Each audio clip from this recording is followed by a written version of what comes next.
Let me tell you what every best-selling manifestation book has in common. They were written by someone who was already okay. Maybe they had a rough year. Maybe they lost a job, went through a divorce, felt a little lost for a season. And then they discovered gratitude journaling, or vision boards, or the power of positive thinking, and things got better. And you tried it. You bought the journal. You made the board. You said the affirmations in the mirror with a straight face, even when the lights were about to get cut off. You tried to be grateful. You weren't broken for failing the exercise. The exercise was designed for someone who was never where you are. Here is the lie at the center of the modern manifestation industry. It assumes you are starting from zero. It treats your mind like a blank canvas, empty, neutral, ready to receive. Pick up the brush, they say, paint the life you want. But you don't have a blank canvas. Nobody does. You have a canvas that is already covered in years of survival decisions.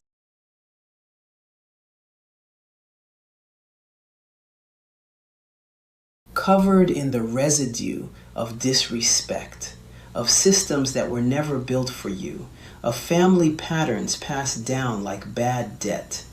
Covered in the specific texture of your particular kind of hard. That is not a starting point. That is raw material. And raw material is not a problem. It is the most powerful thing in this entire equation. The standard system just never told you that. In accounting, being in the red means you owe more than you have. You are operating at a deficit. The standard world looks at that and says, danger, problem, failure. The alchemist looks at that and says, stored energy. Think about what it actually costs to survive when the system is designed against you.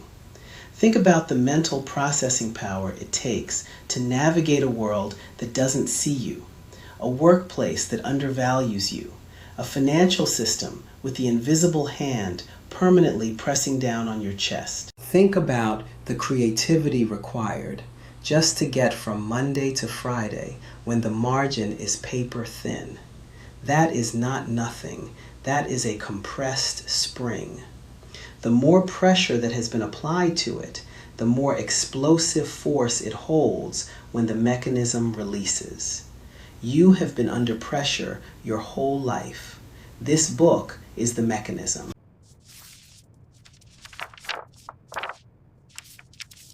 The man who has never struggled has never developed the muscle. The man who has never been broke has never learned how to make something from nothing. The man who has never been disrespected has never been forced to discover what he is actually made of. Standard manifestation looks at your history of struggle and says, move past it. Applied mental physics looks at your history of struggle and says, this is your starting capital. This is the lead we are going to turn into gold. But first, we have to understand why the old system keeps failing people who start where you started.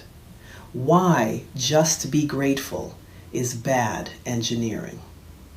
Imagine a man is standing inside a burning building. Smoke is filling the room. His family is in another section of the house. His heart rate is at 160 beats per minute. His body is flooded with cortisol, adrenaline, and the specific cold-hot terror of a person whose reality is collapsing in real time. Now imagine someone outside the window yelling, "Be grateful, focus on what you have, raise your vibration." That person would be useless to you, not because gratitude is wrong. Gratitude is, in fact, one of the most powerful alchemical tools in this entire system. But you cannot jump from a burning building to a state of gratitude. There are steps between those two states, necessary steps, steps that require heat management, not heat denial. The manifestation industry skips those steps. It tells you the destination: peace, abundance, magnetic energy, without mapping the terrain between where you are and where you're trying to go. For someone who started comfortable, that gap is small. For you, that gap is significant. And pretending it isn't there doesn't close it. It just makes you feel like you're failing at something everyone else seems to be doing effortlessly. You are not failing. You have been given a map with missing roads. The engineering problem. Standard manifestation treats the mind like a radio receiver, tuned to the right frequency, and the signal appears. Applied mental physics treats the mind like a power plant. You don't just receive energy. You process raw material, convert it, and direct it. The plant doesn't run on good intentions. It runs on fuel. And you have more fuel than almost anyone in that room. The first law and what it actually means for you. Physics gives us the first law of thermodynamics. Energy cannot be created or destroyed. It can only change form. This is not a metaphor. This is the actual operating principle of the universe, and it is the backbone of everything you are going to learn in this system. What it means for you specifically: that anger you're carrying from the job that passed you over, that is real energy. It has mass. It has force. You did not imagine it. You absorbed it. That hollow feeling after a relationship collapsed, that is stored energy in a compressed state. The emotional weight of something that mattered. That specific exhaustion that comes from carrying your background into every room and watching people make assumptions before you open your mouth, that is thermal energy, and it has been accumulating for years. None of that disappears just because you decide to think positive. Under the first law, it cannot disappear. It can only change form. The question is, what form is it going to take? Are you going to let it keep cycling as stress, as self-sabotage, as low-grade chronic anger that poisons every good thing you build? Or are you going to direct it? A crisis is not a punishment. It is a delivery. The universe is handing you energy in a form you didn't ask for, and asking you what you plan to do with it. The alchemist takes the delivery. He opens the box. He looks at what's inside, not with resentment and not with toxic positivity, but with the cool, analytical eye of an engineer who knows that raw material is raw material. Lead is not worthless. Lead is the beginning of gold. The alchemist's reading of a bad event. Let me give you the mental model in action.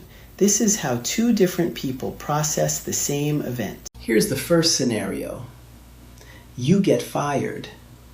The standard response? Panic, shame, victimhood, frantic job applications, the slow leak of self-worth as rejection after rejection confirms the story you were already afraid was true. The alchemist's response: a sudden release of 40 hours per week, a surge of survival adrenaline, the body's highest octane fuel, a forced audit of what that job was actually costing you in time, creative energy, and self-concept, a deadline that cannot be negotiated, and a question: what would I build if I directed this fuel instead of burning it in panic? This is not optimism. Optimism is a feeling. This is engineering. The adrenaline is real. The 40 hours are real. The question of where to direct the current is a practical question, not an emotional one.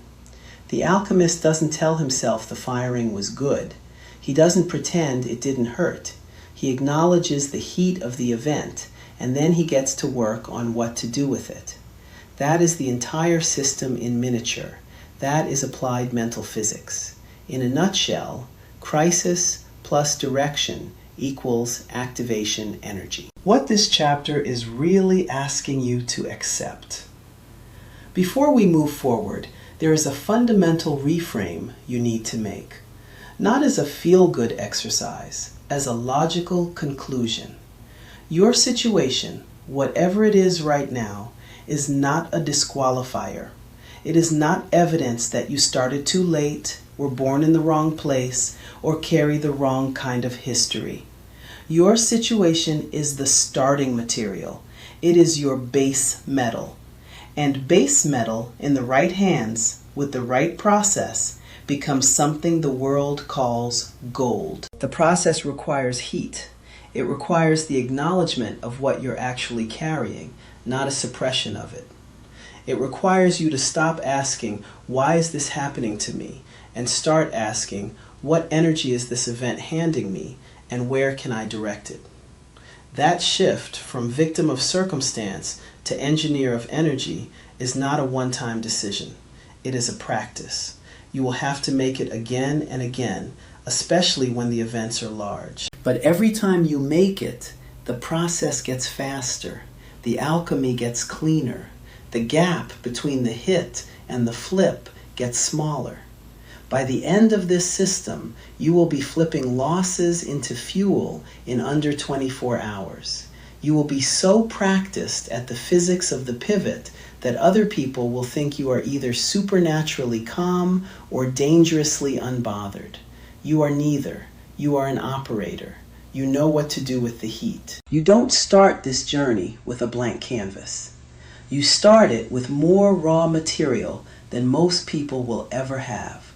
That is your advantage. We just have to teach you how to use it.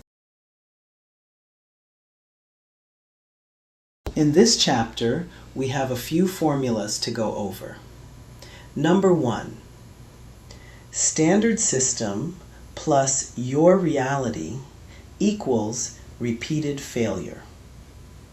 Number 2, struggle plus direction equals starting capital.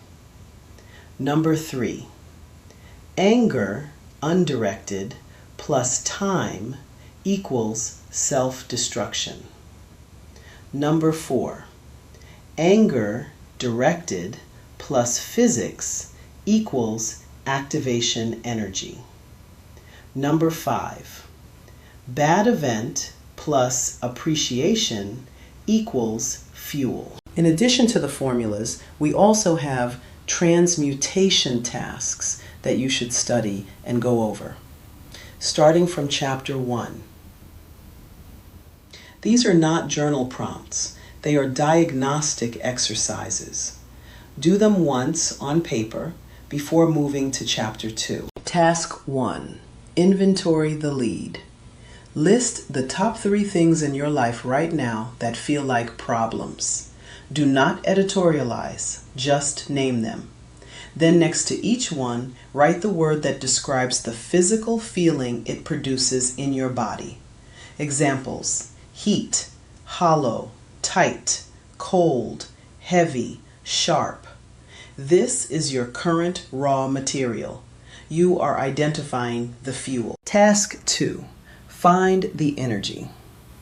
For each problem on your list, ask one question. What has this situation forced me to develop that I would not have developed without it? Write one word or phrase for each. You are not looking for silver linings. You are identifying what skill, capacity, or awareness the friction has produced. This is the beginning of the alchemical audit. Tasks 3. Locate the canvas. Write down the most common story you tell yourself about why the life you want is not possible. Examples: I don't have the right connections. I don't have the education. People like me don't get those kinds of opportunities. This is not your truth. It is your clone speaking. We will deal with the clone in chapter 5. For now, just identify it. You cannot dismantle what you have not named. Coming in. Chapter 2. Stored potential. understanding the weight of the world and how it builds power. We break down the physics of a compressed spring and explain precisely why the harder your starting point, the more explosive your potential trajectory.